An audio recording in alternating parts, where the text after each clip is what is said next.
one of us is fasting today. I'll let you guess. Dirty fasto with black coffee. What we've learned from fasting in the past, when Sarah did it like right before her period last time, that you just need to choose the right time to do your fast. So coming out of this burnout, I just don't feel like it's the right thing to do for me right now, so I'm just eating today. With a blueberry matcha on oat milk. It's probably not sweet enough, but I love this cafe. We're in the Gantillon village in Busan, which is a very iconic, colourful landmarks of mountains that are covered in colourful houses and cute cafes and little cartoon things. I love it. there's a huge bowl of stickers over there, and we love stickers now because we have like this thing where we're filling up our laptops with stickers. Probably going to venture into our suitcases too. I think I'll like it. I like the stickers.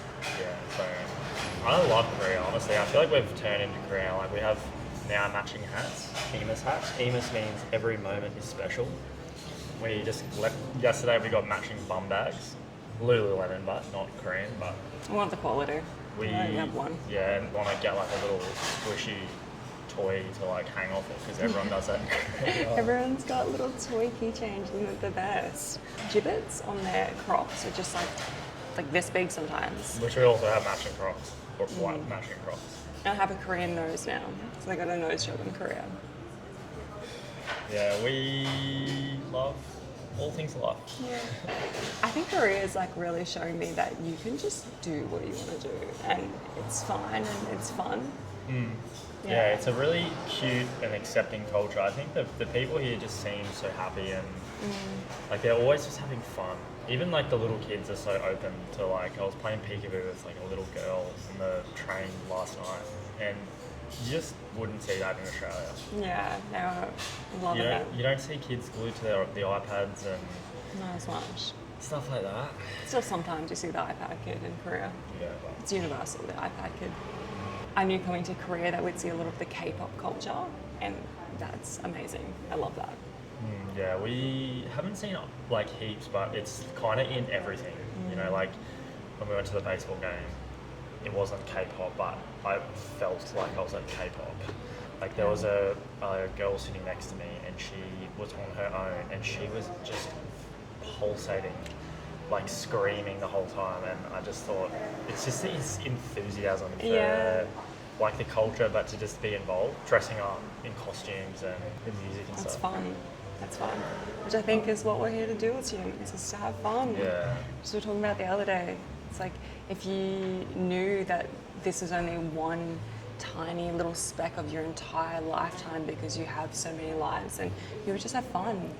100%. Yeah, it wouldn't be so serious. I think it's when it's, you know, that power trip or guilt of the elites that stems down and it kind of influences the rest of humans that we're meant to not feel happy, but we should be happy as humans. Want to talk about regulating your nervous system? Okay. I think that is so important for having fun because you can't have fun unless you're regulating properly. You can't truly have fun. If you're in a place where you're stuck in fight, flight or hyper-arousal, that just those fun and joyful sort of like experiences just can't come through because you're just in this tense state. And the world we're living in is so geared towards being stuck in that. I noticed that this morning when doing my yoga and my meditation, that just I've been trying to force everything, and that nervous system just can't be in a place of parasympathetic, like rest and digest, where you could feel connection and fun and joy. And after just noticing that, like I just feel so much more peaceful in my own body. But when you're stuck in it, you don't even know you're stuck in it. No. You're stuck in it, and it's just this like tense sort of anxiety. For example, your shoulders are up here and someone says, drop your shoulders. And you're like, oh, I didn't even know it was so tense. Or you catch yourself like gripping at a steering wheel or grinding your teeth and you don't even know. Teeth, yeah, that's a huge one that I do. It'd make it worse for me because I would catch myself being tense and then I would release and then I'd be like, oh my God, I'm in so much fight flight. And then it would make me even more anxious. And I think the only thing that's really helped me was for about the last 4 days, I haven't been on any technology, barely been on my phone. because the scrolling, I feel like, is what gets you into that, because you're in this like quick attention span where it's like this thing, next thing, and then before you know it, your nervous system's just like, ah. Yeah, you're seeking dopamine because it's constantly taking you out of the present moment. Yeah, it's the dopamine, but it's also just this like attention span. It's just like your attention's just chopping from one thing to the next, and I think that just overloads the nervous system too much.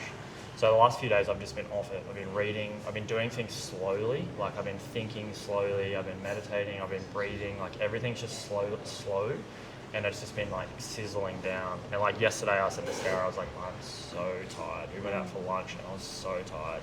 But I just allowed that. I think when you're tired in a state of fight flight, you feel like something's wrong with you. Like I felt like something's wrong.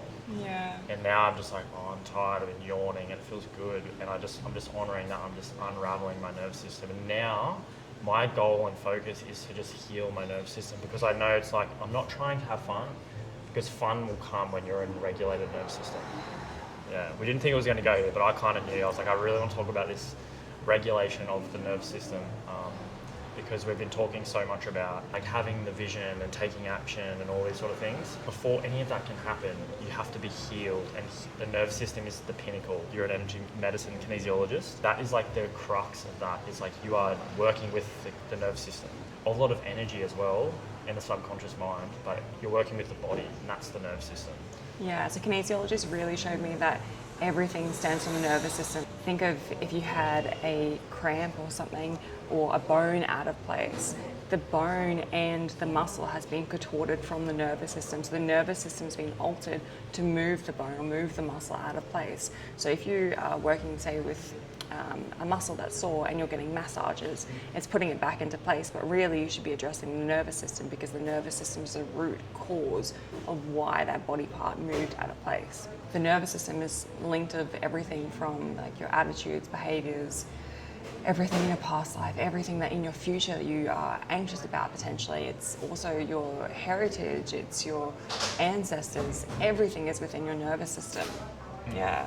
The DNA as well. DNA. Like they're so closely linked. I think the perfect way to regulate your nervous system is to master your breath. And that's not just like breathing in, breathing out slowly, but it's understanding that. I did a breathwork course last year, and it's great to do fast breathing and have these out-of-body experiences. We learned this technique called breath retraining, and that is learning that you breathe too much and you are doing a breath that actually teaches you or trains you to breathe less. You're learning to become tolerant to carbon dioxide.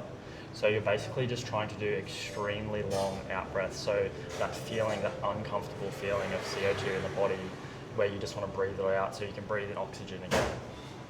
When you get good at being tolerant to carbon dioxide, that is so good for your nervous system. Absolutely amazing. And there's a lot of controversy out there, but it is absolutely incredible. And I've been finding that is just so powerful for my nervous system. Just mastering your breath, breathing less. Like you want to breathe less, you don't want to breathe more. When you are scrolling on your phone and you are like so locked into whatever's happening, you actually are doing these like short, sharp chest. And that's been linked to like a tiger that's like locked in on its prey and it's about to pounce, and it's like blood is like boiling because it knows it's about to like jump into fight flight. We're actually mimicking the same behavior by scrolling on the phone, and that's what's destroying the nervous system. It's not what the content is on the phone, but it's the breathing. So when you get off the phone and you start breathing slower and less, that is starting to regulate your nervous system. And then all of this other stuff that we've been talking about just happens. Yeah, your nervous system is the key really to allow everything else in life. Because if your nervous system's in that place of fight or flight, you can't be aware of all the subtle changes, because you're constantly in this sense of arousal, or like constantly in a sense of fight, flight. Everything is coming in, it's like a threat. Whereas if you are in a good place and you know the inner guidance can come through, and that's actually not a threat. What can actually happen with a lot of people is that they start receiving inner guidance, and it's this voice that comes in, or maybe it's visions, and because we're in a state of fight or flight all the time, it gets scared. We're not trusting of it because it's unknown, and we're constantly looking for something that's a threat. But if you are in a place where life feels at ease and you don't feel this constant tension within your body, then you can be more submissive or more surrendering to those inner guidance coming through. it's extremely challenging because most of the time when you're stuck in this heightened state of your nervous system, sometimes you don't know. If you're super in tune and you're normally in a nice flowing state and you're like, oh, I'm a little bit stressed, like it's easy to understand. But if it's been years, months, you might be stuck in a place and you don't even know. And you're like, oh, maybe I just can't connect to something higher. Looking at your nervous system and just doing those like daily things of, like breathwork and stuff like that can just change it. But it's like that daily habit. You can't just do it for a week and just stop. That's, I think, the most important thing. We spoke about this yesterday with doing yoga or meditation or journaling every day, and those small disciplines are allowing you to become aligned to your higher self.